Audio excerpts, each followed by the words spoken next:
পুত্ৰক চাকৰি দিম বুলি মাতৃৰ পৰা সৰকাইছে 6,60,000 টকা। নাৰায়ণপুৰৰ শিমলুগুৰিত সংঘটিত হৈছে এই ঘটনা। শিমলুগুৰি ৰাজগড় ছিনিয়ৰ ছেকেণ্ডাৰী স্কুলৰ সহকাৰী শিক্ষক চক্ৰধৰ চাবুক ধৰাৰ বিৰুদ্ধে অভিযোগ। কুঞ্জ লাহন নামৰ এগৰাকী অৱসৰপ্ৰাপ্ত শিক্ষয়িত্ৰীৰ পুত্ৰক এডিআৰিত চাকৰি দিয়াৰ মিছা প্ৰলোভন। সহকাৰী শিক্ষক চক্ৰধৰ চাবুক ধৰাই প্ৰলোভন দি লুটিছে ধন। অৱসৰপ্ৰাপ্ত শিক্ষয়িত্ৰী লখিমপুৰ জিলা আৰক্ষী অধীক্ষক কাৰ্যালয়ত গোচৰ ৰুজু। এই ঘটনাৰ উচিত তদন্ত বিচাৰি চক্ৰধৰ চাবুক ধৰাৰ বিৰুদ্ধে তৰিছে গোচৰ। আৰু শিক্ষক চক্ৰধৰ চাবুক ধৰাই গহপুৰ কলমগুৰি দুজন লোকৰ সৈতে মিলি এই চক্ৰান্ত কৰাৰ অভিযোগ।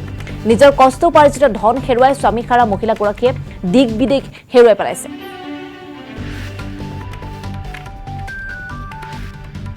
ব্লেকমেইলিং কৰিলে মানে চাকৰি দিম বুলি মোক পইচা 6.5 লাখ ল'লে, চাকৰি দিব নোৱাৰিলে। পইচা ঘূৰাই দিয়া নাই, ক'লে মোক দম দিয়ে আৰু মানে ল'ৰাকেইটাৰ ওপৰত মানে পানিছমেণ্ট ল'ম বুলি কয়। গতিকে মই উপায় নাপাই নিউজৰ ওচৰত মই কাষ চাপিবলগীয়া হ'ল। মই এগৰাকী টিচাৰ, মোৰ মানুহজন ঢুকালে। গতিকে মই ন্যায় বিচাৰিছোঁ, মোৰ পইচাটো যেনেকৈ পাম বুলি। গতিকে আপোনালোকৰ ওচৰত মই কাষ চাপিবলগীয়া হ'ল। সেইকাৰণে মই আৰু থানাতো মই এজাহাৰ দিছোঁ, SP-লৈ গৈছোঁ। গতিকে মই উচিত বিচাৰটো বিচাৰিছোঁ, মই ন্যায় বিচাৰিছোঁ, মোক ন্যায় লাগে। মই অন্যায় কৰি মই টিচাৰ হিচাপে মই পইচাটো পাইছোঁ, কোনো ব্লেকমেইলিং কৰি পোৱা নাই। গতিকে তেওঁক অপশ্যন দিছোঁ টিচাৰ মৰ্যাদা ৰক্ষাৰ কাৰণে, তেওঁ সেইটো মানি লোৱা নাই। গতিকে মই সেই মানি নোলোৱাৰ কাৰণে মই এইখিনি ন্যায় বিচাৰি আপোনালোকৰ ওচৰত মই আহিছোঁ। মই আজি গৈ লখিমপুৰত এই সম্পৰ্কত মই এজাহাৰ দিছোঁ SP-ৰ ওচৰত, আৰু মই গোটেই কথাখিনি কৈছোঁ।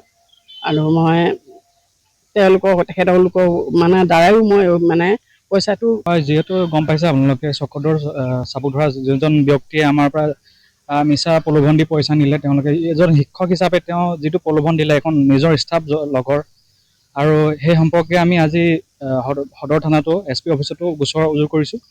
আৰু লগতে স্কুল ইনস্পেক্টৰ তেওঁকো IS-ৰ ওচৰতো আমি গোচৰটো দি থৈ আহিছোঁ যে তেওঁ এনেকৈ কৰিছে চাকৰি দিম বুলি, যিহেতু এজন শিক্ষক মানুহ। সেইটোৱে আৰু উচিত তদন্তটো বিচাৰোঁ। এয়া তেওঁ 25 চনৰ যোনটো ADRE গ্ৰেড 3 আৰু গ্ৰেড 4 পোষ্টৰ, সেইটো এগেইনষ্টত চাকৰি দিম বুলি পইচা লৈছিল। তেওঁ মোক ব্লেকমেইলিং কৰিলে, চাকৰি দিম বুলি মোক পইচা 6.5 লাখ ল'লে, চাকৰি দিব নোৱাৰিলে। পইচা ঘূৰাই দিয়া নাই, ক'লে মোক দম দিয়ে আৰু ল'ৰাকেইটাৰ ওপৰত পানিছমেণ্ট ল'ম বুলি কয়। গতিকে মই উপায় নাপাই নিউজৰ ওচৰত মই কাষ চাপিবলগীয়া হ'ল। মই এগৰাকী টিচাৰ, মোৰ মানুহজন ঢুকালে।